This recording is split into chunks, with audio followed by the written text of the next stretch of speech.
नमस्कार दोस्तों, एक बार आप सबका फिर से बहुत बहुत स्वागत है आप सभी के अपने YouTube चैनल डियर गुरुजी पर। सो गाइस, जैसा कि आप सभी को पता है डेली 8 बजे यहाँ पर जो मेरी हिंदी की क्लास है चलती है, तो ये टाइमिंग जो है याद रखिएगा।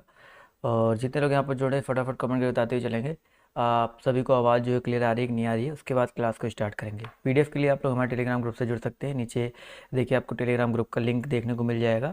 और साथ ही साथ दोस्तों, अगर आप लोग अभी तक हमसे इंस्टाग्राम पे नहीं जुड़े हैं तो वहाँ पे जाके फॉलो कर लीजिए। डेली आप सभी को वहाँ पर भी जो इंपॉर्टेंट अपडेट्स है देखने को मिलते रहते हैं। ठीक है, तो चलिए काफ़ी लोग देखिए यहाँ पर धीरे धीरे जुड़ना स्टार्ट हो गए हैं।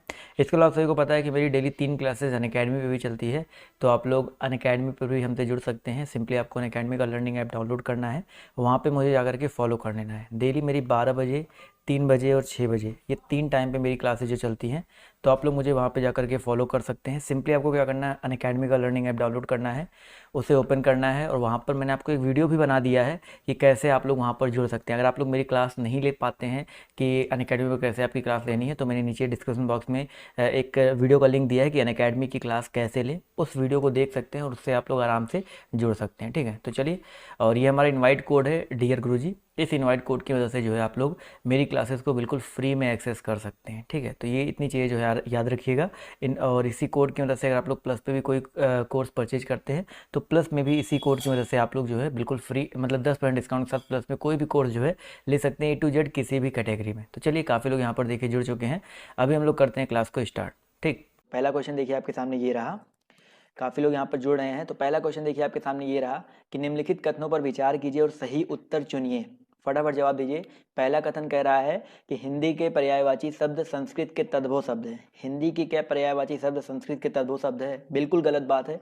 दूसरा कह रहा है कि पर्यायवाची शब्द को प्रतिशब्द भी कहते हैं। पर्यायवाची शब्द को क्या कहते हैं दोस्तों? प्रतिशब्द भी कहते हैं। तो यहाँ पर बिल्कुल सही बात है, पर्यायवाची शब्दों को हम लोग प्रतिशब्द भी बोलते हैं। इसी तरह तीसरा कह रहा है कि जिन शब्दों के अर्थ में समानता हो उन्हें पर्यायवाची शब्द कहते हैं। तो यहाँ पर ये भी सही हो जाएगा। तो केवल 2 और 3 सही है। तो यहाँ पर जितने भी लोग जवाब दे रहे हैं ऑप्शन नंबर डी, वो लोग यहाँ पर बिल्कुल करेक्ट हो जाएंगे। क्लियर दोस्तों? तो ऑप्शन नंबर जो इसका डी है वो यहाँ पर करेक्ट हो जाएगा। बढ़ते हैं अगले क्वेश्चन की तरफ।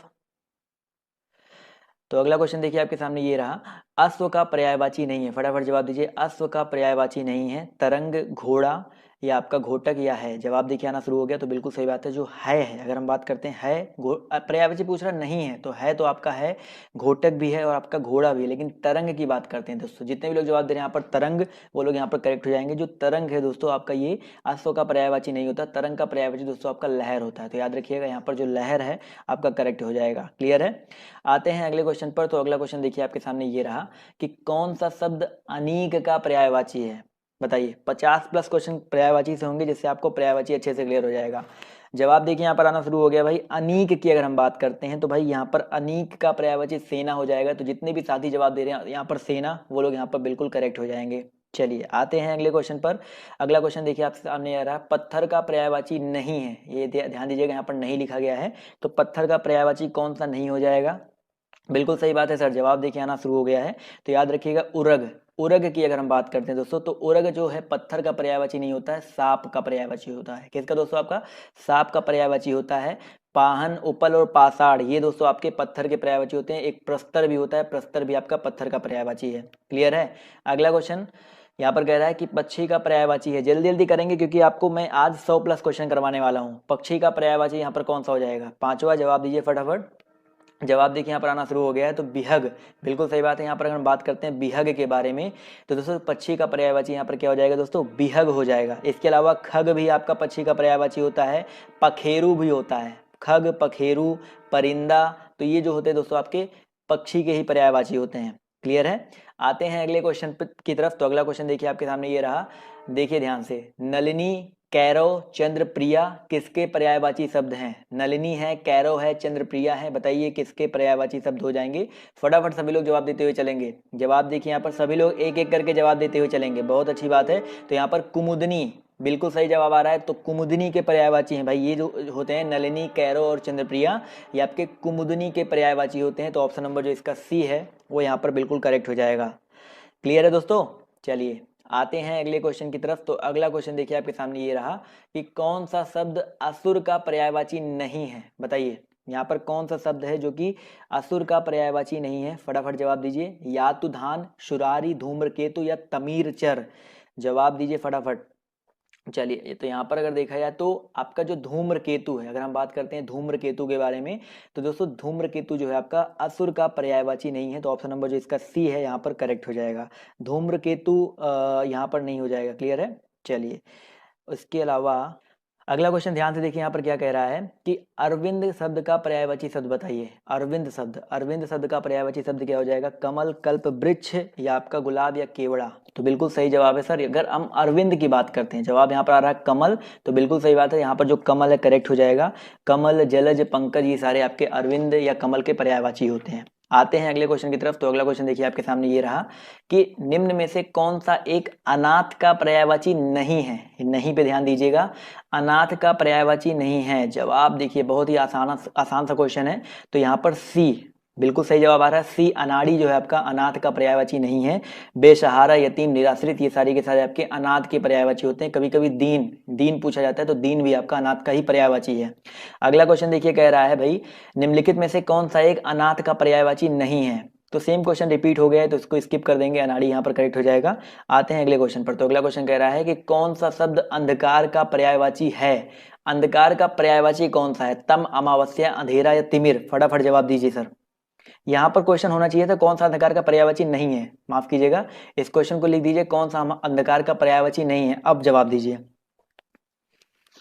चलिए, जवाब देखिए यहाँ पर आना शुरू हो गया है। तो अगर यहाँ पर पूछा है कौन सा अंधकार का पर्यायवाची नहीं है, अभी यहाँ पर जो करेक्ट आंसर आपका क्या हो जाएगा सर? अमावस्या। अमावस्या जो है आपका अंधकार का पर्यायवाची नहीं है, तो ऑप्शन जो इसका सी है करेक्ट हो जाएगा। क्वेश्चन थोड़ा सा करेक्ट कर लीजिएगा, यहाँ पर नहीं पूछना चाहिए था। अगला क्वेश्चन देखिए क्या कह रहा है कि कल्प वृक्ष का पर्यायवाची है। कल्प वृक्ष सभी को पता है ना, तो यहाँ पर कल्प वृक्ष का पर्यायवाची क्या हो जाएगा? फटाफट जवाब दीजिए सभी लोग। और जवाब देखिए यहाँ पर आना शुरू हो गया, तो बिल्कुल सही बात है। यहाँ पर कल्प वृक्ष की बात करते हैं तो ये सभी हो जाएगा। क्यों सर? क्योंकि पारिजात, कल्पतरु, देव वृक्ष, ये सारे के सारे आपके कल्प वृक्ष के ही पर्यायवाची होते हैं। क्लियर है। चलिए, आते हैं अगले क्वेश्चन पर। तो कह रहा है भाई कपड़ा का पर्यायवाची बताइए। कपड़ा का पर्यायवाची क्या हो जाएगा? चलन, गगन, वसन, या जंगल? कपड़ा का पर्यायवाची क्या हो जाएगा? फटाफट जवाब दीजिए सर। बिल्कुल सही जवाब आ रहा है सभी का। जवाब देते हुए चलेंगे। बिल्कुल सही बात है, वसन जो है आपका कपड़ा का पर्यायवाची है। वसन हो सकता है, वस्त्र हो जाएगा, इसके अलावा चीर भी हो सकता है, और क्या हो जाएगा सर? अंबर हो सकता है, पट हो सकता है। बहुत सारे पर्यायवाची होते हैं कपड़ा के। लिबास, पोशाक, ये सारे इसी के पर्यायवाची होते हैं। क्लियर है। आते हैं अगले क्वेश्चन की तरफ। तो अगला क्वेश्चन देखिए आपके सामने ये रहा कि खगेश का पर्यायवाची शब्द क्या हो जाएगा? खगेश बताइए सर। खगेश का पर्यायवाची क्या हो जाएगा? वासुदेव, वैनतेय, वाक, या विधु? फटाफट जवाब दीजिए सभी लोग। जवाब देखिए यहाँ पर 14 का आना शुरू हो गया है, तो बिल्कुल सही बात है सर। वैनतेय, खगोश का जो पर्यायवाची शब्द है वो आपका वैनतेय हो जाएगा। और खगेश और वैनतेय ये बेसिकली आपके गरुड़ जानते हैं ना, गरुड़ भी इसी का पर्यायवाची होता है, तो गरुड़ भी याद रखिएगा, बहुत ही इंपॉर्टेंट, कई बार आपसे गरुड़ पूछा गया है। इसके अलावा यहाँ पर विधु दिया गया है, तो विधु चंद्रमा का पर्यायवाची होता है। और वासुदेव किसको बोला गया? श्री कृष्ण को बोला गया है, तो ये कृष्ण का पर्यायवाची होता है। क्लियर है। आते हैं अगले क्वेश्चन की तरफ। तो अगला क्वेश्चन देखिए आपके सामने ये रहा, दुर्गा का पर्यायवाची क्या है? भारती, धात्री, श्री, या ज्योत्सना? फटाफट जवाब दीजिए सर। दुर्गा का पर्यायवाची क्या हो जाएगा? जवाब देखिए आना शुरू हो गया, धात्री। बिल्कुल सही बात है सर। धात्री की अगर हम बात करते हैं दोस्तों, ये दुर्गा का पर्यायवाची है। इसके अलावा यहाँ पर श्री जो है लक्ष्मी का पर्यायवाची होता है, ज्योत्सना जो है चांदनी का पर्यायवाची होता है, और भारती जो है सरस्वती जी को बोला जाता है। तो चारों ऑप्शन यहाँ पर आई होप आपके सारे क्लियर हो गए होंगे। चारों क्लियर करते हुए चलेंगे जहां पर हो सकता है। आते हैं अगले क्वेश्चन पर। तो अगला क्वेश्चन ध्यान से देखिए क्या कह रहा है, कुंदन का पर्यायवाची होगा। फटाफट सभी लोग जवाब दीजिए। तो जवाब देखिए यहाँ पर आना शुरू हो गया है। तो कुंदन का पर्यायवाची क्या हो जाएगा सर? आपका हेम। बिल्कुल सही बात है सर। अगर हम बात करते हैं हेम के बारे में, तो कुंदन का पर्यायवाची दोस्तों आपका हेम हो जाएगा। मतंग है, दुश्मन है, और स्वज है, तो भाई आपका यहाँ पर अगर देखा जाए तो कुंदन के और भी बहुत सारे पर्यायवाची होते हैं, जैसे आपका स्वर्ण, कंचन, बहुत सारे ऐसे होते हैं जो इसके अंदर में आते हैं। आते हैं अगले क्वेश्चन पर। तो अगला क्वेश्चन देखिए क्या कह रहा है कि मार शब्द का पर्यायवाची क्या हो जाएगा? बताइए सर। जो ये मार शब्द है ये किसका पर्यायवाची शब्द है? फटाफट जवाब दीजिए सभी लोग। Question number 17। जवाब देखिए यहाँ पर आना शुरू हो गया है, अभी कोई जवाब नहीं आ रहा है। चलिए, हाँ जी हाँ, अब बिल्कुल सही बात है सर, जवाब आ चुका है। अनंग यहाँ पर जवाब आ रहा है, तो बिल्कुल सही बात है। मार शब्द का पर्यायवाची क्या हो जाएगा दोस्तों? आपका अनंग का पर्यायवाची है। इसके अलावा मार के और भी बहुत सारे पर्यायवाची होते हैं। काम दोस्तों मार का पर्यायवाची है। मदन, और भी बहुत सारे होते हैं, मदन, मनोज, मानसिज, मकर ध्वज, रतिपति, ये सारे आपके मार के ही पर्यायवाची शब्द होते हैं। क्लियर है। आते हैं अगले क्वेश्चन पर। तो अगला क्वेश्चन देखिए यहाँ पर क्या कह रहा है कि कौन सा शब्द अहि का पर्यायवाची नहीं है। कौन सा शब्द दोस्तों अहि का पर्यायवाची नहीं है, फटाफट जवाब दीजिए। जवाब देखिए यहाँ पर आना शुरू हो गया है, तो बिल्कुल सही बात है सर। यहाँ पर देखा जाए तो सिंदूर, क्या हो जाएगा दोस्तों, सिंदूर। तो यहाँ पर ऑप्शन नंबर जो इसका डी है वो यहाँ पर बिल्कुल करेक्ट हो जाएगा। सिंदूर जो है दोस्तों आपका अहि का पर्यायवाची शब्द नहीं हो जाएगा। चलिए बढ़ते हैं अगले क्वेश्चन की तरफ। तो अगला क्वेश्चन देखिए आपके सामने ये रहा। फटाफट सभी लोग, जितने लोग यहाँ पर जोड़ रहे हैं सभी लोग जवाब देने की कोशिश करेंगे। आंख का पर्यायवाची है, जवाब देखिए यहाँ पर आना शुरू हो गया है। तो बिल्कुल सही बात है सर, लोचन। लोचन जो है दोस्तों आपका आंख का पर्यायवाची शब्द होता है। नेत्र, लोचन, चक्षु, दृग, ये सारे आपके आंख के पर्यायवाची शब्द होते हैं। क्लियर है। पावक जो है दोस्तों आपका अग्नि का पर्यायवाची है। वसन जो होता है आपका वस्त्र, कपड़ा का पर्यायवाची शब्द होता है। क्लियर है। चलिए बढ़ते हैं भैया अगले क्वेश्चन की ओर। तो अगला क्वेश्चन आपके सामने ये रहा, विडौला पर्यायवाची शब्द है किसका। फटाफट सभी लोग जवाब दीजिए, जितने भी लोग यहाँ पर जोड़ रहे हैं फटाफट जवाब देते हुए चलेंगे। विडौला पर्यायवाची शब्द किसका है, तो भैया इंद्र का। विडौला है जो दोस्तों आपका इंद्र का पर्यायवाची शब्द होता है, या इसको शक भी बोलते हैं, इसके अलावा वास्तव भी बोल सकते हैं। तो ये सारे जो आपके होते हैं इंद्र के या विडौला के पर्यायवाची शब्द होते हैं। क्लियर है। बढ़ते हैं अगले क्वेश्चन की तरफ। तो अगला क्वेश्चन देखिए आपके सामने ये रहा कि निम्नलिखित में से विचित्र का पर्यायवाची क्या होगा। फटाफट जवाब दीजिए सर, विचित्र का पर्यायवाची क्या हो जाएगा। विरुद्ध, विलक्षण, प्रतिकूल या विपरीत। जवाब देखिए यहाँ पर आना शुरू हो गया है। तो बिल्कुल सही बात है सर। अगर हम बात करते हैं विचित्र के बारे में, तो विचित्र का पर्यायवाची आपका विलक्षण होता है। क्या दोस्तों आपका होता है, विलक्षण होता है। तो ऑप्शन नंबर जो इसका सी है यहाँ पर करेक्ट हो जाएगा। अद्भुत, अनोखा, अनूठा, ये सारे के सारे आपके विचित्र के पर्यायवाची होते हैं। और विचित्र के अलावा यहाँ पर विपरीत है, तो विपरीत का मतलब होता है विरुद्ध या प्रतिकूल। विरुद्ध, प्रतिकूल, विपरीत, ये तीनों आपस में एक दूसरे के पर्यायवाची हैं, ये भी याद रखिएगा। अगला क्वेश्चन देखिए आपसे यहाँ पर क्या कह रहा है कि फूल का पर्यायवाची चिन्हित करना। आपको फूल का पर्यायवाची चिन्हित करना है। मुकुल, तुषार, निकुंज और प्रसून। जवाब देखिए यहाँ पर आना शुरू हो गया है। तो बिल्कुल सही जवाब आ रहा है प्रसून। अगर हम बात करते हैं, प्रसून हो गया, सुमन हो गया, पुष्प हो गया, पुष्प हो गया, बहुत सारे ऐसे वर्ड होते हैं जो कि फूल के पर्यायवाची होते हैं। तो ऑप्शन नंबर जो इसका डी है वो यहाँ पर बिल्कुल करेक्ट हो जाएगा। चलिए बढ़ते हैं अगले क्वेश्चन की ओर। तो अगला क्वेश्चन कह रहा है कि निम्न में से एक देवता का पर्यायवाची नहीं है। फटाफट जवाब दीजिए। यहाँ पर आपका एक जो है देवता का पर्यायवाची नहीं है, कौन सा ऐसा शब्द है। निर्जर है, किंकर है, त्रिदश है और गीवाड़ है। जवाब देखिए यहाँ पर आना शुरू हो गया है। तो बिल्कुल सही बात है। देखो निर्जर, त्रिदश और गीवाड़ ये देवता के पर्यायवाची शब्द होते हैं, लेकिन किंकर जो है दोस्तों ये दास का, किसका, जो दास, गुलाम, नौकर होते हैं ना, उनका पर्यायवाची शब्द होता है। तो यहाँ पर जो ऑप्शन नंबर सी है वो यहाँ पर करेक्ट हो जाएगा। समझ में आ गया ना। आते हैं अगले क्वेश्चन पर। तो अगला क्वेश्चन देखिए कह रहा है धूसर का पर्यायवाची क्या होगा, बताइए। फटाफट जवाब दीजिए सर, धूसर का पर्यायवाची शब्द क्या हो जाएगा। क्वेश्चन नंबर 24, जवाब देखिए यहाँ पर आना शुरू हो गया भाई। धूसर, बिल्कुल सही बात है सर। धूसर की अगर हम बात करते हैं तो धूसर का पर्यायवाची बेसर होता है। तो बेसर होता है। तो यहाँ पर जितने भी लोग जवाब दे रहे हैं ऑप्शन नंबर सी वो लोग बिल्कुल करेक्ट हैं। इसके अलावा गजवदन जो है गणेश का, और जो सदन है आपका घर का पर्यायवाची होता है। क्लियर है। तो ये दोनों यहाँ पर इंपॉर्टेंट है, ये भी याद रखिएगा। अगला क्वेश्चन देखिए यहाँ पर क्या कह रहा है कि पाहुना का पर्यायवाची क्या हो जाएगा। पाहुना, देखिए यहाँ पर क्वेश्चन आपके सामने है, पाहुना, इसका पर्यायवाची किसका है भाई। जवाब दीजिए फटाफट सभी लोग। चलिए देखो, पाहुना का मतलब याद रखिएगा होता है अतिथि। अतिथि यानी कि आगंतुक हो सकता है, मेहमान हो सकता है। तो यहाँ पर जितने भी साथी जवाब दे रहे हैं ऑप्शन नंबर सी वो लोग यहाँ पर बिल्कुल करेक्ट हो जाएंगे। पाहुना का पर्यायवाची क्या होता है दोस्तों, आपका आगंतुक होता है। सारे के सारे इंपॉर्टेंट प्रीवियस ईयर क्वेश्चंस हैं, या आप मान सकते हो नए नए प्रैक्टिस सेट से बनाए गए क्वेश्चन है, तो बहुत इंपॉर्टेंट है। अगला क्वेश्चन देखिए कह रहा है कि रसाल शब्द का अर्थ क्या होता है। जवाब दीजिए दोस्तों, रसाल शब्द का अर्थ क्या होता है। आम, पक्षी, केला या चमक। जवाब देखिए यहाँ पर आना शुरू हो गया। तो बिल्कुल सही बात है, बहुत ही आसान सा क्वेश्चन है, आम होता है। तो रसाल शब्द का अर्थ क्या होता है दोस्तों, आपका आम होता है। क्लियर है। आते हैं अगले क्वेश्चन पर। तो अगला क्वेश्चन कह रहा है कि सोना का पर्यायवाची क्या हो जाएगा। सोना का पर्यायवाची क्या हो जाएगा। पन्नग, चित्ताकर्षक, ललित या जात रूप। फटाफट जवाब दीजिए सर। सोना बहुत ही इंपॉर्टेंट है, यहाँ पर याद रखिएगा। सोना का पर्यायवाची दोस्तों आपका जात रूप होता है। क्या होता है दोस्तों, आपका जात रूप होता है। स्वर्ण, कनक, हेम, हाटक, ये सारे के सारे आपके सोना के पर्यायवाची शब्द होते हैं। आते हैं अगले क्वेश्चन की तरफ। तो अगला क्वेश्चन देखिए कह रहा है कि इनमें से स्वर्ग का पर्यायवाची कौन सा नहीं है। बताइए सर, इनमें से स्वर्ग का पर्यायवाची कौन सा नहीं है। फटाफट जवाब दिए सर। त्रिदशालय, त्रिदिव, नाक या गौ। यहाँ पर कुछ लोग बोल रहे हैं नाक, बट यहाँ पर जो गौ है, याद रखिएगा ये करेक्ट हो जाएगा। तो जो गौ है ये आपका स्वर्ग का पर्यायवाची नहीं हो जाएगा। त्रिदशालय, त्रिदिव, नाक, इसके अलावा एक होता है दिव्यधाम। दिव्यधाम सबने सुना होगा, दिव्यधाम होता है, परम धाम होता है, सुरलोक होता है, देवलोक होता है, ये सारे आपके स्वर्ग के पर्यायवाची होते हैं। लेकिन गौ जो है दोस्तों स्वर्ग का पर्यायवाची नहीं, जबकि ये गाय का पर्यायवाची होता है। किसका? गाय का, धेनु का, सुरभि का, इन सब का पर्यायवाची होता है। क्लियर है? आते हैं अगले क्वेश्चन की तरफ। तो अगला क्वेश्चन देखिए आपके सामने ये रहा कि नाहर के लिए समुचित पर्यायवाची शब्द क्या हो जाएगा? बताइए सर, नाहर के लिए समुचित पर्यायवाची शब्द क्या हो जाएगा? नदी, व्याघ्र, सरिता या शेर? जवाब दीजिए सभी लोग। नाहर। जवाब देखिए यहाँ पर आना शुरू हो गया है, तो बिल्कुल सही बात है सर। नाहर के लिए जो समुचित पर्यायवाची शब्द है आपका शेर हो जाएगा।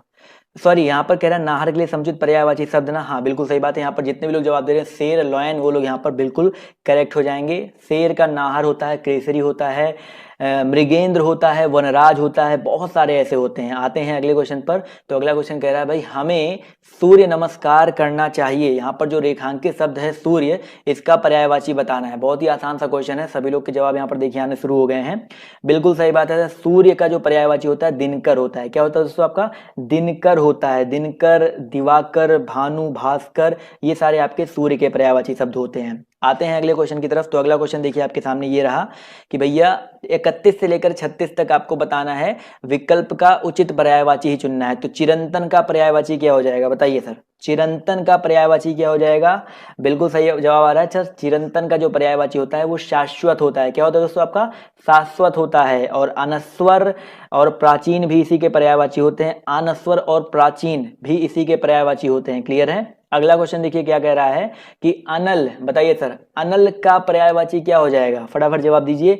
अनिल और अनल अलग अलग चीजें होती हैं। जवाब देखिए यहाँ पर आना शुरू हो गया, तो बिल्कुल सही बात है सर। अनल जो है भाई किसका? नलकूप नहीं है, अग्नि नहीं है, धूमिल नहीं है, अग्नि का पर्यायवाची होता है। किसका दोस्तों? अनल जो है आपका अग्नि का पर्यायवाची होता है। चलिए दोस्तों बढ़ते हैं अगले क्वेश्चन की ओर। तो अगला क्वेश्चन देखिए आपके सामने ये रहा, आविर्भाव। फटाफट जवाब दीजिए सर। आविर्भाव जो है ये, इसका पर्यायवाची शब्द क्या हो जाएगा? विकास है, निर्माण है, जन्म है या उद्भव है? फटाफट सभी लोग जवाब देते चलेंगे। सब लोग जवाब नहीं दे रहे हैं, गलत बात है। आविर्भाव का पर्यायवाची क्या हो जाएगा? तो बिल्कुल सही बात है। यहाँ पर आविर्भाव की अगर हम बात करते हैं तो उद्भव होता है। क्या होता है दोस्तों? आपका उद्भव होता है। तो आविर्भाव का मतलब ही होता है उत्पन्न होना, यानी कि इसका जो पर्यायवाची हो जाएगा उद्भव हो जाएगा। अगला क्वेश्चन देखिए कह रहा है कि आसक्ति। बताइए सर, आसक्ति का पर्यायवाची क्या हो जाएगा? क्वेश्चन नंबर 34, फटाफट जवाब दिए सभी लोग। आसक्ति। जवाब देखिए यहाँ पर आना शुरू हो गया है, तो याद रखिएगा आसक्ति का जो विलोम होता, सॉरी पर्यायवाची शब्द होता है वो आपका अनुरक्ति होता है, अनुराग होता है, लगन होता है, लिप्तता होता है, ये सारी चीजें होती हैं। तो यहाँ पर ऑप्शन नंबर जो इसका डी है वो यहाँ पर बिल्कुल करेक्ट हो जाएगा।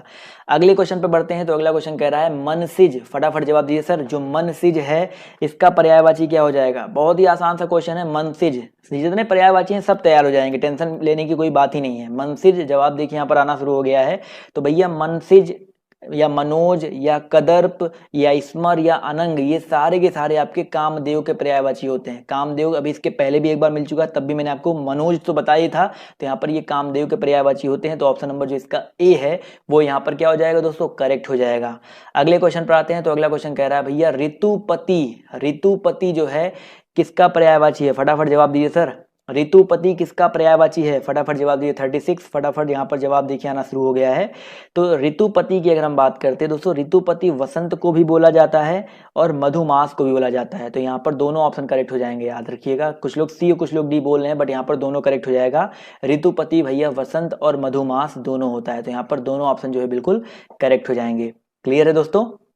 आते हैं अगले क्वेश्चन की ओर। तो अगला क्वेश्चन कह रहा है कि भाई घर का पर्यायवाची शब्द क्या हो जाएगा? घर का पर्यायवाची शब्द बताइए क्या हो जाएगा? विहार, आश्रम, ईला या गेह? जवाब देखिए यहाँ पर आना शुरू हो गया है। तो घर के अगर हम बारे में बात करते हैं तो यहाँ पर घर का पर्यायवाची शब्द कौन सा हो जाएगा सर? यहाँ पर गेह हो जाएगा। तो यहाँ पर गेह हो जाएगा। कुछ लोग यहाँ पर विहार बोल रहे हैं, विहार नहीं होता है सर, गृह होता है, धाम होता है, आवास होता है, निकेतन होता है, बट यहाँ पर विहार नहीं होता है। तो ऑप्शन नंबर जो इसका डी है वो करेक्ट होगा, ए करेक्ट नहीं होगा।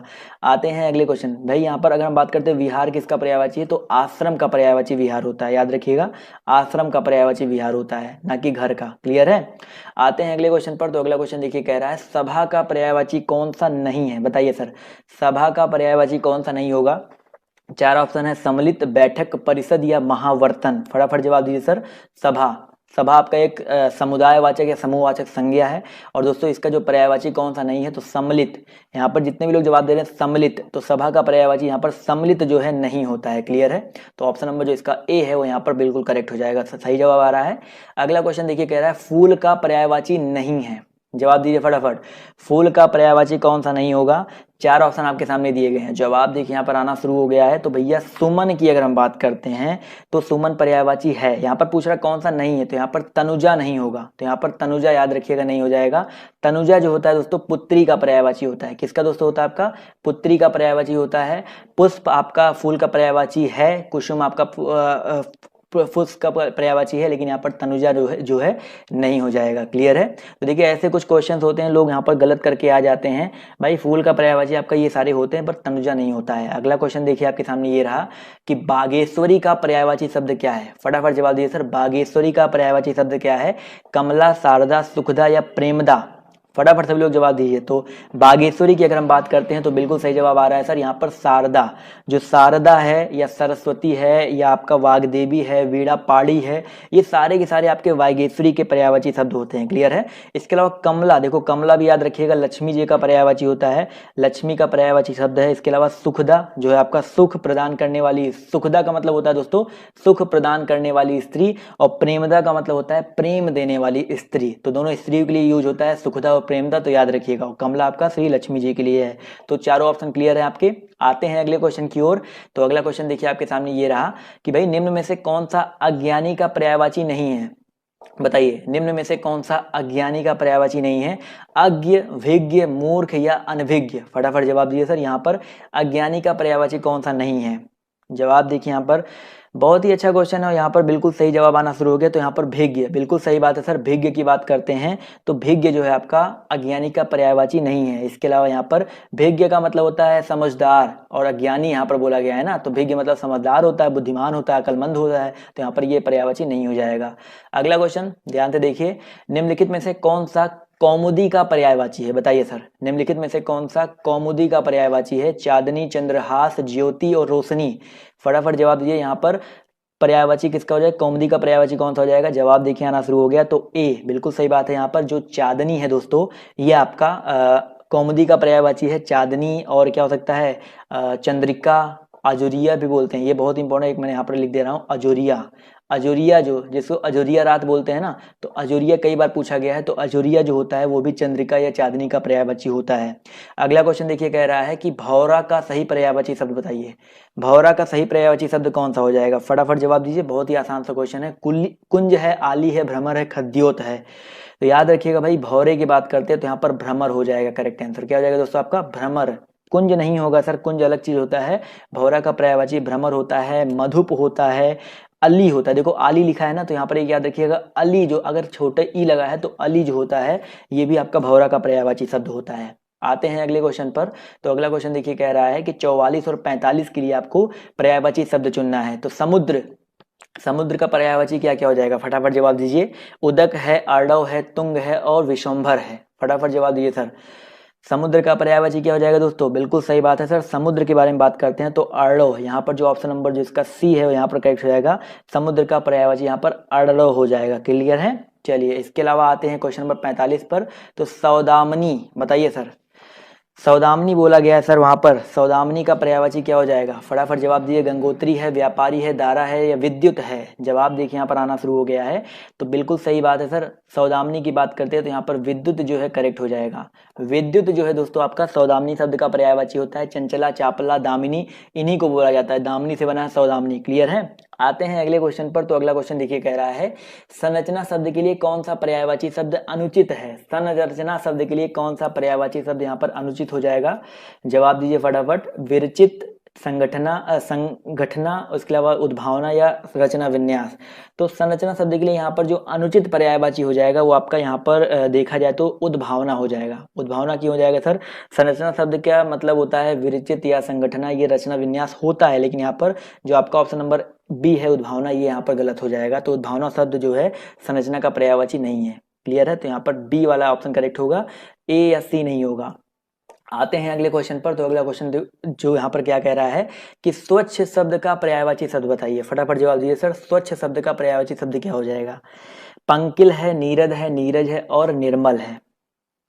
स्वच्छ शब्द का पर्यायवाची शब्द होता है, ये क्या हो जाएगा? जवाब देखिए यहाँ पर आना शुरू हो गया है। तो बिल्कुल सही बात है। यहाँ पर अगर स्वच्छ की बात करते हैं तो स्वच्छ का जो पर्यायवाची शब्द होता है वो निर्मल होता है।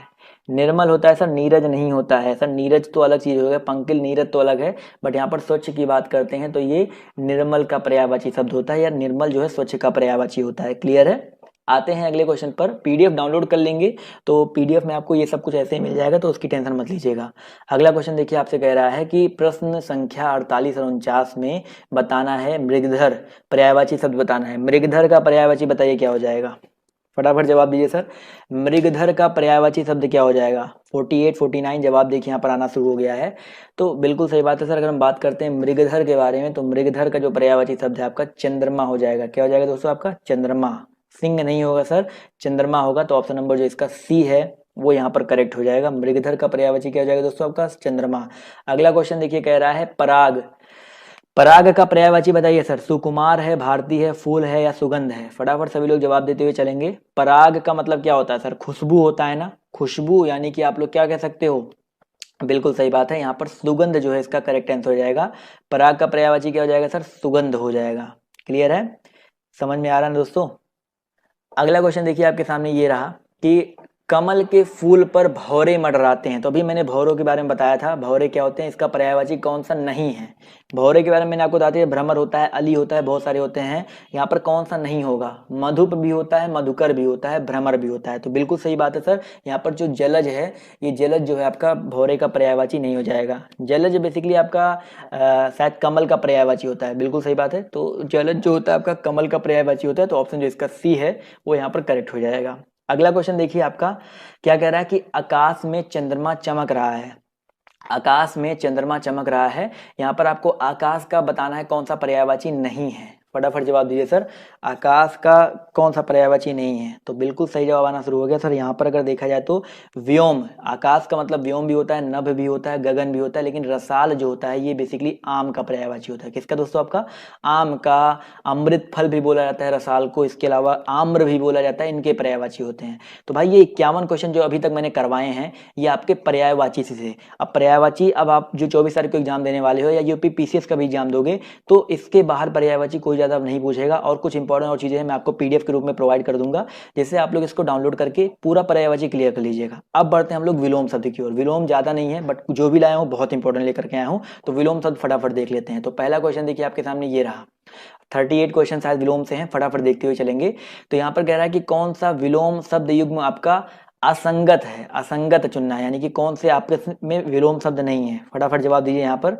तो यहाँ पर देखिए घात प्रतिघात है, तो ये आपके एक दूसरे के विलोम हैं। प्रसारण संकुचन ये भी एक दूसरे के विलोम है, और खग मृग ये भी आपके एक दूसरे के विलोम है। लेकिन शाश्वत और यहाँ पर सदैव लिखा है, तो शाश्वत का जो विलोम होता है वो क्षणिक होता है। क्या होता है दोस्तों? आपका क्षणिक हो जाएगा। शाश्वत मतलब सदैव, ये तो पर्यायवाची दे दिया ना, तो यहाँ पर क्षणिक हो जाएगा। तो ऑप्शन नंबर जो इसका सी है वो यहाँ पर क्या हो जाएगा? करेक्ट हो जाएगा। आते हैं अगले क्वेश्चन पर। तो अगला क्वेश्चन देखिए, कह रहा है रिजु का विलोम क्या हो जाएगा? ये कई बार आपसे क्वेश्चन रिपीट हो चुका है। रिजु का विलोम क्या होगा? फटाफट जवाब दीजिए सर। जवाब देखिए यहाँ पर आना हो गया। रिजु मतलब होता है सरल, सीधा जो हो, यानी कि उसका विलोम क्या हो जाएगा? वक्र हो जाएगा। याद रखिएगा, रिजु का विलोम क्या होता है? वक्र होता है। तो यहाँ पर ऑप्शन नंबर जो इसका डी है वो करेक्ट होगा। रिजु का विलोम क्या हो जाएगा दोस्तों? वक्र होता है। त्रिकोण तो अलग चीज है, रिजु मतलब सीधा, और इसका विलोम आपका वक्र हो जाएगा। क्लियर है? डी ऑप्शन करेक्ट होगा। आते हैं अगले क्वेश्चन पर। तो अगला क्वेश्चन देखिए आपसे यहाँ पर कह रहा है कि जटिल का विलोम क्या होगा? ये तो बहुत आसान सा क्वेश्चन है। जटिल का विलोम क्या लिखेंगे हम लोग? सरल, कठिन, कुटिल या टेढ़ा? जवाब देखिए यहाँ पर आना शुरू हो गया है। तो बिल्कुल सही बात है सर, जटिल का जो विलोम होता है वो आपका सरल होता है। तो ऑप्शन नंबर जो इसका ए है वो यहाँ पर करेक्ट हो जाएगा। वैसे सबको विलोम और पर्यायवाची सरल लगते हैं, लेकिन थोड़ी बहुत गलतियां करके आ जाते हैं। तो ये सेशन मैंने इसीलिए रखा है कि एक ही सेशन में दोनों कंप्लीट करवा दूंगा। अगला क्वेश्चन देखिए आपके सामने ये रहा कि निम्नलिखित में से अमृत का विलोम क्या होगा? अमृत का विलोम क्या हो जाएगा बताइए? अमर, विश्व, मर्त्य या विश्व? जवाब देखिए यहाँ पर सभी लोग देते हुए कोशिश करेंगे। अमृत का विलोम क्या हो जाएगा? तो बिल्कुल सही बात है सर। यहाँ पर अगर हम बात करते हैं विष, बिल्कुल सही बात है, विष जो है आपका अमृत का विलोम हो जाएगा। चलिए दोस्तों आते हैं अगले क्वेश्चन की तरफ। तो अगला क्वेश्चन देखिए आपके सामने ये रहा कि जड़ का विलोम क्या होता है? बताइए सर। जड़ का विलोम क्या होता है? जड़ का विलोम, बिल्कुल सही बात है सर, जड़ का विलोम आपका चेतन होता है। जल का विलोम आपका थल होता है। मूर्ख का विलोम आपका विद्वान, यहाँ पर दिया गया है, तो मूर्ख का विद्वान, जल का थल, और जड़ का विलोम क्या होता है आपका? चेतन होता है। चलिए आते हैं अगले क्वेश्चन पर। तो कह रहा है भाई हर्ष का विलोम क्या होगा? हर्ष मतलब बहुत खुश होना, यानी कि खुशी, उल्लास, तो ये तो पर्यायवाची शब्द हो जाएंगे। आनंद भी हर्ष जैसा ही हो जाएगा, लेकिन हम बात करते हैं अगर विषाद के बारे में, तो विषाद जो है दोस्तों आपका हर्ष का क्या हो जाएगा? विलोम हो जाएगा। क्लियर है? चलिए आते हैं अगले क्वेश्चन की ओर। तो अगला क्वेश्चन देखिए आपके सामने ये रहा, सुषुप्ति का विलोम क्या हो जाएगा? बताइए सर, सुषुप्ति का विलोम क्या हो जाएगा? फटाफट जवाब देते हुए चलेंगे। और आपके सामने चार ऑप्शन है। सुषुप्ति मतलब भैया सोना, तो यहाँ पर क्या हो जाएगा? निषेध तो होगा नहीं। और यहाँ पर सुमिति दिया गया है, तो सुमति जो होता है इसका विलोम कुमति होता है। क्या होता है दोस्तों आपको? कुमति होता है। और समष्टि दिया गया है, तो इसका विलोम आपका होता है व्यष्टि। ये भी इंपॉर्टेंट है, यहाँ पर मैंने लिख दिया हूँ, व्यष्टि होता है। और सुसुप्ति का विलोम आपका क्या हो जाएगा? जागृत हो जाएगा। और निषेध मतलब किसी को मना करना, यानी कि इसका विलोम क्या हो जाएगा? किसको मना ना करना। आते हैं अगले क्वेश्चन पर। तो अगला क्वेश्चन देखिए कह रहा है स्तुत्य, बहुत ही इंपॉर्टेंट क्वेश्चन है। बताइए सर, अस्तित्व का विलोम क्या होगा? हास होगा, हास होगा, हानि होगा, या हेय होगा? बहुत ही इंपॉर्टेंट क्वेश्चन है। इसका विलोम बताइए क्या हो जाएगा? चार ऑप्शन दिए गए हैं, फटाफट जवाब दीजिए सर। चलिए याद रखिएगा भैया, यहाँ पर इसका जो विलोम हो जाएगा, करेक्ट आंसर हो जाएगा आपका ऑप्शन नंबर सी होगा, हेय। तो स्तुत्य का जो विलोम होता है हेय होता है या निंद होता है, ये भी याद रखिएगा। निंद भी होता है, निंद भी होता है इसका विलोम। और लाभ का विलोम हानि होता है, हास है आपका। इसके अलावा यहाँ पर दिया गया है वहास, तो ये दोनों एक ही होते हैं। आते हैं अगले क्वेश्चन पर। तो अगला क्वेश्चन देखिए कह रहा है कि निम्न में से कौन सा विलोम शब्द सुमेलित नहीं है? जवाब दीजिए दोस्तों, यहाँ पर कौन सा विलोम शब्द सुमेलित नहीं है? पौराणिक, प्राचीन, कनिष्ठ, ज्येष्ठ, उग्र, सौम्य, ध्वंस या निर्माण। यहाँ पर कौन सा विलोम युग्म जो है आपका सुमेलित नहीं है? और जवाब देखिए यहाँ पर आना शुरू हो गया है। तो याद रखिएगा भैया, पौराणिक और प्राचीन। तो अगर पौराणिक की बात करते हैं और प्राचीन की बात करते हैं, तो ये एक दूसरे के विलोम शब्द नहीं है। प्राचीन का विलोम नवीन या अर्वाचीन होता है, ना कि पौराणिक होता है। तो ये आपका ऑप्शन नंबर जो है सही सुमेलित नहीं है। इसके अलावा कनिष्ठ का ज्येष्ठ, उग्र का सौम्य और ध्वंस का निर्माण, ये सारे के सारे आपके सही हो जाएंगे। क्लियर है? आते हैं अगले क्वेश्चन की ओर। तो अगला क्वेश्चन देखिए आपसे कह रहा है कि वैमनस्य का विलोम शब्द क्या हो जाएगा? बताइए सर, वैमनस्य का विलोम शब्द बताइए क्या हो जाएगा? फटाफट जवाब दीजिए सभी लोग। वैमनस्य, क्वेश्चन नंबर 10। जवाब देखिए यहाँ पर आना शुरू हो गया है सर। तो वैमनस्य का विलोम क्या हो जाएगा दोस्तों? सौमनस्य। याद रखिएगा, वैमनस्य का विलोम शब्द क्या होता है दोस्तों? आपका सौमनस्य होता है। तो ऑप्शन नंबर जो इसका बी है वो करेक्ट हो जाएगा। अवमनस्य नहीं होगा, सौमनस्य होगा। तो ऑप्शन नंबर बी यहाँ पर बिल्कुल करेक्ट हो जाएगा। अवमनस्य, विमनस्य और सुमनस्य ये बेसिकली त्रुटिपूर्ण है, कोई ऐसे शब्द ज्यादा नहीं होते हैं। क्लियर है? अगला क्वेश्चन देखो यहाँ पर क्या कह रहा है कि निम्नलिखित में से निंदा का विलोम क्या होगा? निंदा का विलोम बताइए क्या हो जाएगा? बहुत ही अच्छा क्वेश्चन है। निंदा है का विलोम यहाँ पर स्तुति है, श्लाघ्य है, निंद है और निरुद्ध है।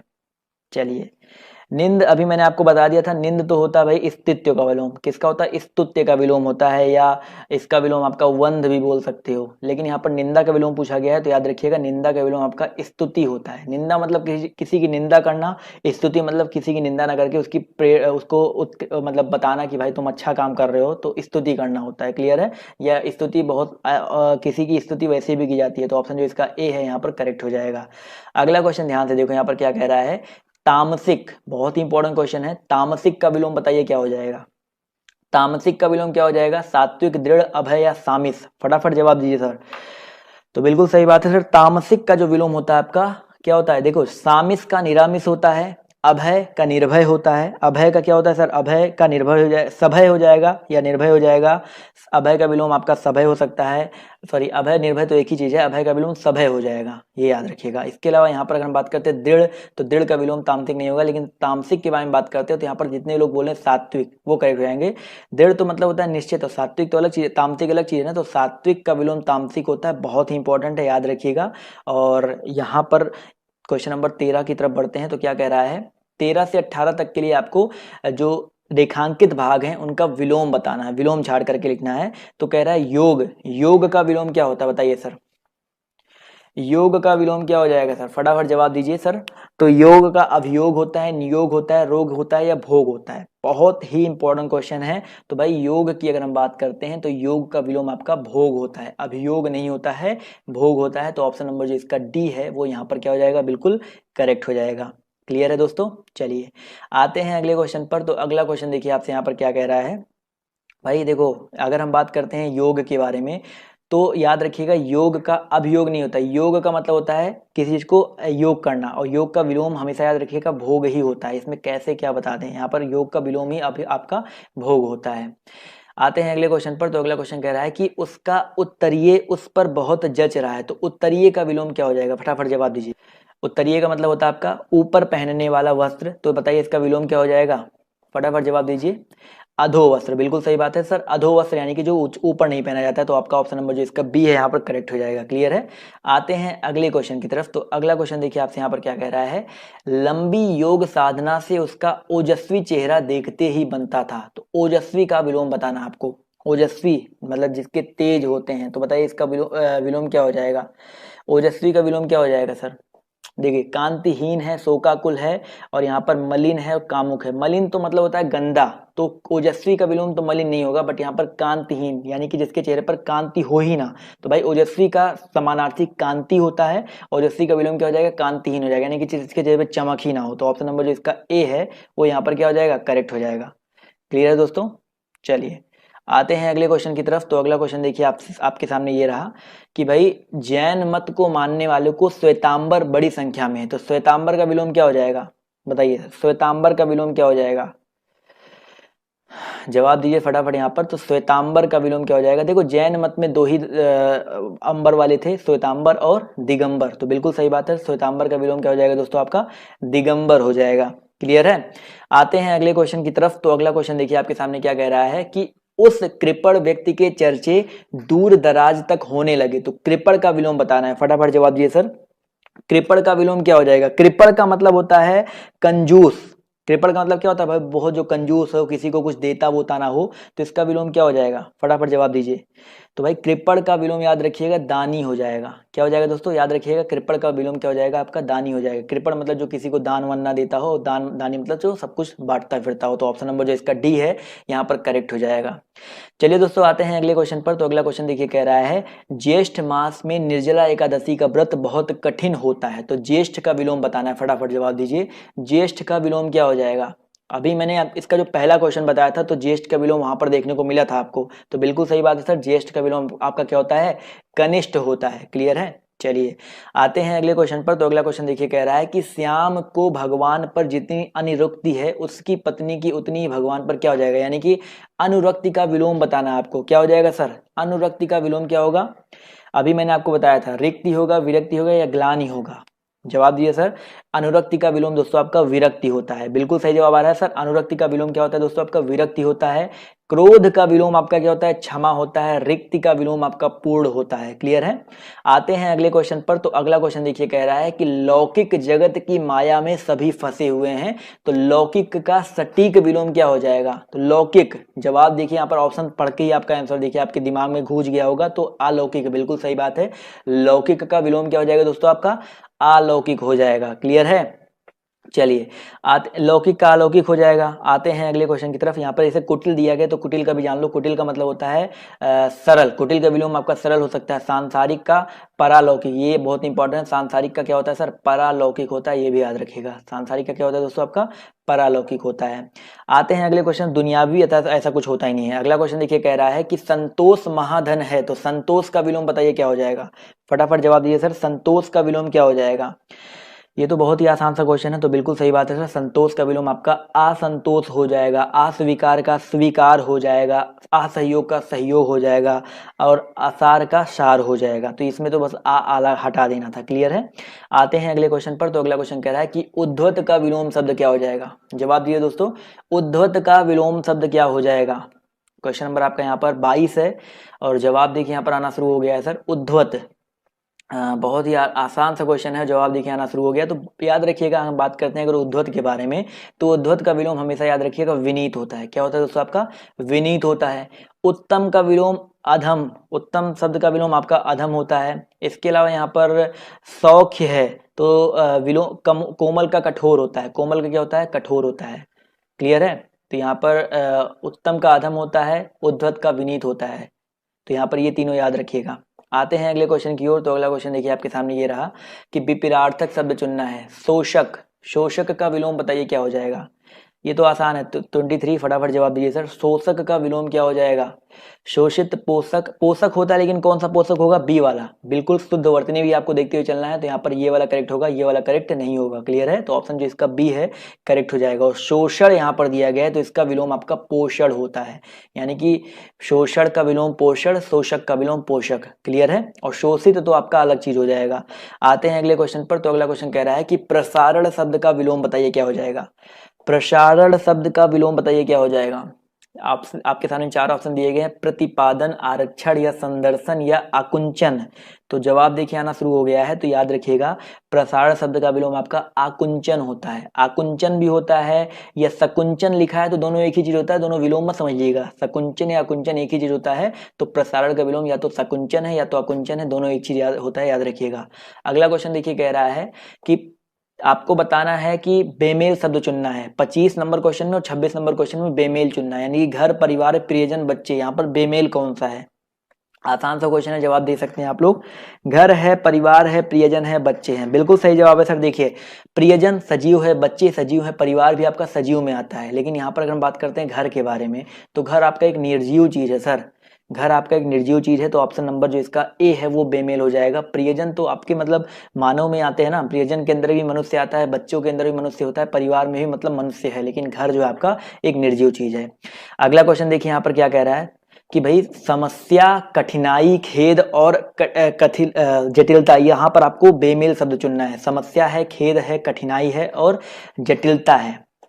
जवाब देखिए यहाँ पर आना शुरू हो गया। ये भी बहुत आसान सा क्वेश्चन है। देखो, समस्या, कठिनाई, जटिलता ये एक चीज है, लेकिन खेद जो होता है वो अलग चीज होता है। इन सबसे अलग हो जाए। खेद आपका विलोम शब्द है, जबकि समस्या, कठिनाई, जटिलता ये एक दूसरे के एक ही अर्थ बताने वाले शब्द हैं। तो ऑप्शन बी यहाँ पर अलग हो जाएगा। अगला क्वेश्चन देखो यहाँ पर क्या कह रहा है। कर्कश का विलोम नीचे दिए गए विकल्पों में से चुनना है आपको। कर्कश का विलोम बताइए क्या हो जाएगा?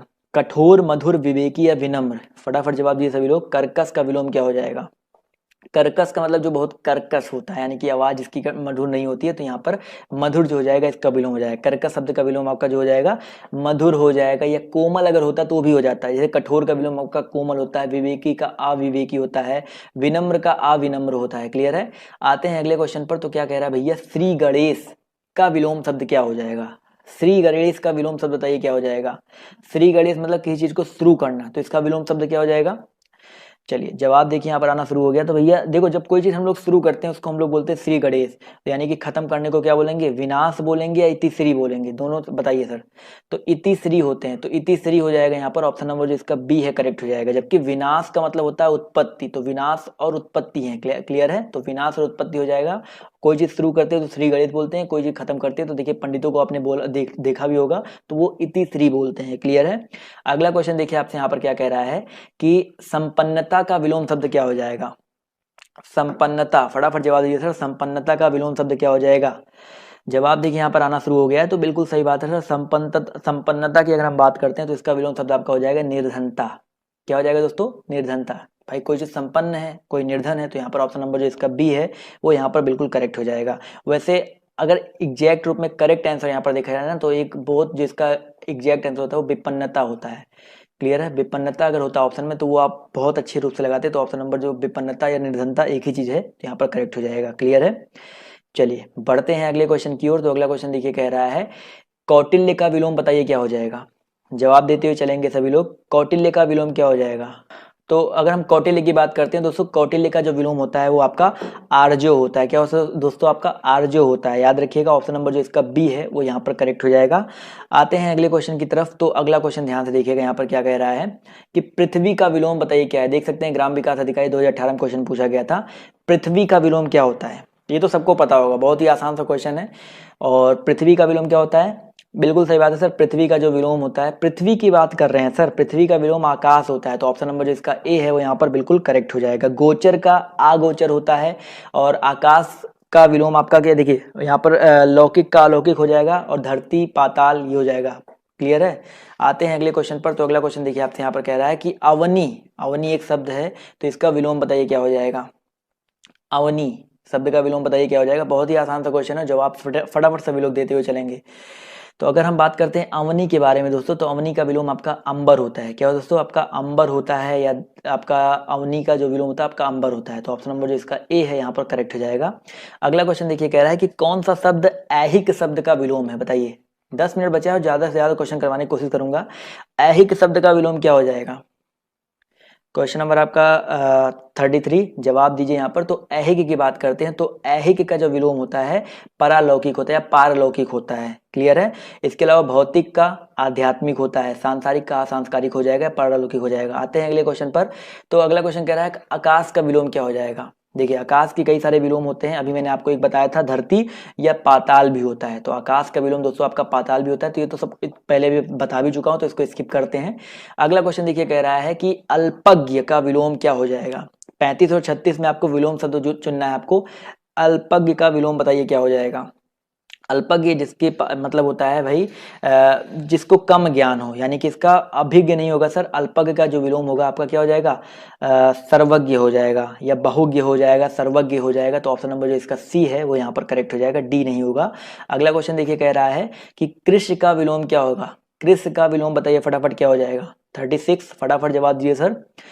जवाब देखिए यहाँ पर 36 का आना शुरू हो गया। तो अगर हम बात करते हैं क्रिस के बारे में दोस्तों, तो क्रिस का जो विलोम है आपका क्या हो जाएगा, हृष्ट पृष्ठ। क्रिस का मतलब होता है दुबला पतला, तो क्रिस का विलोम क्या हो जाएगा, हृष्ट पुष्ट हो जाएगा। यानी कि ऑप्शन नंबर जो इसका डी है वो यहाँ पर करेक्ट हो जाएगा। अगले क्वेश्चन पर आते हैं। तो अगला क्वेश्चन देखिए कह रहा है कि उदय शब्द का विलोम शब्द बताइए क्या हो जाएगा। उदय शब्द का विलोम शब्द बताइए क्या हो जाएगा। सभी लोग जवाब देते हुए चलेंगे। उदय, जवाब देखिए यहाँ पर आना शुरू हो गया है, तो याद रखिएगा उदय शब्द का जो विलोम शब्द हो जाएगा अस्त हो जाएगा। क्या हो जाएगा दोस्तों आपका, अस्त हो जाएगा। तो ऑप्शन नंबर जो इसका डी है वो यहाँ पर करेक्ट हो जाएगा। इसी तरह अगला क्वेश्चन कह रहा है कि 38 और 39 के लिए कह रहा है कि विलोम शब्द बताना है। तो कृतज्ञ का विलोम क्या होगा। कई बार आपसे क्वेश्चन पूछा जा चुका, मोस्ट रिपीटेड क्वेश्चन मान सकते हो। तो कृतज्ञ का विलोम क्या हो जाएगा, कृतज्ञ जो आज्ञा मानता हो, और कृतज्ञ याद रखिएगा। कृतज्ञ का विलोम क्या होता है दोस्तों आपका, कृतज्ञ। तो यहाँ पर जितने भी लोग जवाब दे रहे हैं ऑप्शन नंबर बी, वो लोग यहाँ पर बिल्कुल करेक्ट हो जाएंगे। कृतज्ञ का विलोम क्या हो जाएगा दोस्तों आपका, कृतज्ञ हो जाएगा। इसी तरह अगला क्वेश्चन देखिए कह रहा है संकीर्ण का विलोम क्या होगा। चलिए फटाफट जवाब दीजिए सर, संकीर्ण का विलोम क्या होगा। जवाब देखिए यहाँ पर आना शुरू हो गया है। तो 39 अगर हम बात करते हैं संकीर्ण के बारे में, तो संकीर्ण का विलोम क्या हो जाएगा आपका, विकीर्ण हो जाएगा। क्या हो जाएगा दोस्तों आपका, विकीर्ण हो जाएगा। तो ऑप्शन नंबर जो इसका डी है वो यहाँ पर बिल्कुल करेक्ट हो जाएगा। बहुत सारी किताबें हैं जहाँ पर संकीर्ण का विलोम विस्तीर्ण भी लिखा रहता है, तो अगर विस्तीर्ण कहीं पर मिल जाता है तो वो भी याद रखिएगा। जैसे आपका पीएन पांडे की बुक है, तो वहाँ पर भी संकीर्ण का विलोम को विस्तीर्ण देखने को मिलेगा। और बहुत सारी ऐसी किताबें जहाँ पर विकीर्ण भी है, जैसे कि एक लेखक हैं डॉक्टर अशोक तिवारी, उनकी किताब में आपको विकीर्ण देखने को मिलता है। चलिए, तो ये हो गए भैया आपके 2 टॉपिक खत्म। अब एक और टॉपिक यहाँ पर फटाफट खत्म करेंगे, ज़्यादा टाइम नहीं बचा है। तो वो टॉपिक है आपका शब्द युग्म के अर्थभेद। तो यहाँ पर पहला क्वेश्चन देखिए आपके सामने ये रहा कि आदि और व्याधि शब्द युग्मों में आदि का अर्थ क्या है। जवाब दीजिए फटाफट, आदि का अर्थ क्या हो जाएगा। चलिए, आदि और व्याधि शब्द युग्म में जो आदि होता है इसका मतलब होता है मानसिक कष्ट। याद रखिएगा, आदि का मतलब होता है मानसिक पीड़ा और व्याधि का मतलब होता है शारीरिक पीड़ा। तो दोनों चीज याद रखिएगा। तो ऑप्शन नंबर जो इसका ए हो यहाँ पर करेक्ट हो जाएगा। इसी तरह अगला क्वेश्चन देखिए कह रहा है कि शब्द युग्म का सही अर्थभेद चयन करिए। अंबुज और अम्बुद, अंबुज का मतलब क्या होता है और अम्बुद का मतलब क्या होता है, फटाफट जवाब दीजिए सभी लोग। बिल्कुल आसान सा क्वेश्चन है। तो अगर हम बात करते हैं अम्बुज के बारे में, तो अम्बुज का मतलब होता है कमल, और अम्बुद के बारे में बात करते हैं तो इसका मतलब होता है बादल। तो अम्बुज का मतलब कमल और अम्बुद का मतलब बादल होता है। तो यहाँ पर ऑप्शन नंबर जो लोग जवाब दे रहे हैं ए, वो लोग यहाँ पर बिल्कुल करेक्ट हो जाएंगे। अगले क्वेश्चन पर आते हैं। तो अगला क्वेश्चन देखिए क्या कह रहा है कि अभय और उभय शब्द युग्म का सही अर्थ बताइए। अभय और उभय शब्द युग्म का सही अर्थ क्या हो जाएगा। अभय और उभय, फटाफट जवाब दीजिए। तो अभय का मतलब क्या होता है, जो बहुत, अभय मतलब निर्भय होता है, जिसको कोई डर नहीं होता है, और उभय मतलब होता है जो दोनों में कॉमन होता है। तो यहाँ पर ऑप्शन नंबर ए पर टिक कर सकते हैं, बिल्कुल सही जवाब आ रहा है। अभय का मतलब निर्भय, उभय का मतलब दोनों। क्लियर है। अगला क्वेश्चन देखिए क्या कह रहा है कि अली और अली बहुत बार पूछा गया है, UP triple SC, UPSI, UP police, हर तरह के पेपर में आपको ये क्वेश्चन देखने को मिला होगा। अली का मतलब क्या होता है और अली का मतलब क्या होता है। जो छोटी होता है वो आपका भौरा होता है, और बड़ी का मतलब होता है सखी। याद रखिएगा, छोटी यानी कि भौरा, बड़ी मतलब सखी। तो यहाँ पर ऑप्शन नंबर जो इसका बी है, भौरा और सखी, ये यहाँ पर बिल्कुल करेक्ट हो जाएगा। मोस्ट इंपॉर्टेंट क्वेश्चन, आप इसको टिक कर लीजिएगा। अगले क्वेश्चन पर आते हैं। तो क्या कह रहा है, निम्नलिखित प्रश्नों 5 और 6 के अंतर्गत दिए गए शब्द युग्मों का बताना है आपको, अर्थभेद चयन करना है। अंश और अंश, अंश का मतलब क्या होता है और अंश का मतलब क्या होता है, फटाफट जवाब दीजिए सभी लोग। जवाब देखिए यहाँ पर आना शुरू हो गया। तो अंश की बात करें अगर हम लोग, तो अंश का मतलब क्या होता है दोस्तों, आपका कंधा। और अंश, ये वाला जो अंश है, इसका मतलब होता है भाग, यानी कि कंधा और भाग। तो ये भाग और कंधा नहीं होगा, कंधा और भाग होगा। तो यहाँ पर ऑप्शन नंबर जो इसका बी है वो यहाँ पर करेक्ट हो जाएगा। अगला क्वेश्चन देखिए यहाँ पर क्या कह रहा है, वही सेम क्वेश्चन रिपीट हो गया, तो इसमें ज़्यादा टाइम वेस्ट नहीं करेंगे। बस यहाँ पर बड़ी पहले है तो पहले सखी हो जाएगा, फिर भ्रमर हो जाएगा। तो यहाँ पर ऑप्शन नंबर डी पर टिक कर देंगे। अभी आपको इसके बारे में पूरा बता भी दिया है। तो अगले क्वेश्चन पर आते हैं। तो कह रहा है कि श्रुति सम शब्द युग्म की भिन्न अर्थों वाली सही जोड़ी को पहचानना है, यानी कि जो सुनने में समान हो और उनकी अर्थ जो है आपके भिन्न भिन्न हो। जैसे कुल और कुल, देखो इसमें तो श्रुति सम श्रुति सम श्रुति सम है नहीं, सुनने में तो अलग अलग है, लेकिन देखो ये सुनने में समान है। और एक कुल है आपका, जो एक आपका कुल होता है, आपका जो कुल वंश वाला होता है एक, और कुल का अर्थ होता है किनारा। तो यहाँ पर ऑप्शन नंबर जो इसका ए है, वो जितने लोग जवाब दे रहे हैं वो लोग यहाँ पर बिल्कुल करेक्ट हो जाएंगे। क्लियर है। चलिए आते हैं अगले क्वेश्चन पर। तो क्या कह रहा है, देखिए अनिल और अनल शब्द युग्म का सही अर्थ बताइए क्या हो जाएगा। अनिल और अनल शब्द युग्म का सही अर्थ क्या हो जाएगा, फटाफट जवाब दीजिए क्वेश्चन नंबर 8 का। भैया बहुत ही आसान सा क्वेश्चन है। तो अनिल के बारे में अगर हम बात करते हैं, तो अनिल का मतलब क्या होता है सर, अनिल का मतलब होता है आपका हवा, और अनल का मतलब होता है आग। यानी कि ऑप्शन नंबर जो इसका बी है, जितने लोग जवाब दे रहे हैं बी, वो लोग यहाँ पर बिल्कुल करेक्ट हो जाएंगे। क्लियर है। चलिए आते हैं अगले क्वेश्चन पर। तो अगला क्वेश्चन देखिए क्या कह रहा है कि शब्द युग्म यदा और कदा का सही अर्थ युग्म का चयन करना है। यदा और कदा, इसका बताना है। देखिए 102 क्वेश्चन हम लोग पहुंच चुके हैं, 100 क्वेश्चन पार कर चुके हैं। यदा और कदा के सही अर्थ युग्म का चयन करना है। तो यदा और कदा जवाब देखिए आना शुरू हो गया। तो यदा मतलब जब होता है, और देखिए जब, यदा का मतलब होता है जब, और कदा मतलब होता है कब। तो जब कब होगा, लोग कुछ कब तब कर देते हैं, बट कब तब नहीं होगा, यहाँ पर जब और कब होगा। ये बहुत इंपॉर्टेंट, इसको याद कर रखिएगा। आते हैं क्वेश्चन नंबर 10 की तरफ। तो कह रहा है नियत और नियत शब्द युग्म का चयन करना आपको। नियत का मतलब क्या होता है और नियत का मतलब क्या होता है, चलिए जवाब दीजिए यहाँ पर। तो बिल्कुल सही बात है सर, यहाँ पर नियत की बात करते हैं। तो नियत मतलब होता है जो चीज आपकी निश्चित होती है, ये चीज नियत है। और नियत का मतलब होता है इरादा। तो क्या आपकी नियत है। तो याद रखिएगा यहाँ पर ऑप्शन नंबर जो इसका सी है, निश्चित और इरादा, वो यहाँ पर बिल्कुल करेक्ट हो जाएगा। क्लियर है। अगला क्वेश्चन देखिए यहाँ पर क्या कह रहा है, ध्यान से देखिए। मंदिर और मंदिरा युग्म का आपको अर्थ बताना है। मंदिर और मंदिरा शब्द युग्म का अर्थ बताना है, क्या हो जाएगा। क्वेश्चन नंबर 11, फटाफट सभी लोग जवाब दीजिए। मंदिर का मतलब क्या होता है, मंदिरा का मतलब क्या होता है। तो भाई मंदिर जो होता है, याद रखिएगा, जो मंदिर होता है इसका मतलब होता है देवालय, जहाँ पर देवता वास करते, देवताओं का घर। और मंदिरा का मतलब होता है सर अश्वशाला, यानी कि जहाँ पर घोड़े रहते हैं। तो याद रखिएगा ऑप्शन नंबर जो इसका डी है। काफी लोग यहाँ पर गलत कर रहे हैं, बट यहाँ पर याद रखिएगा ऑप्शन जो इसका डी है वो करेक्ट हो जाएगा। बहुत ही इंपॉर्टेंट क्वेश्चन है।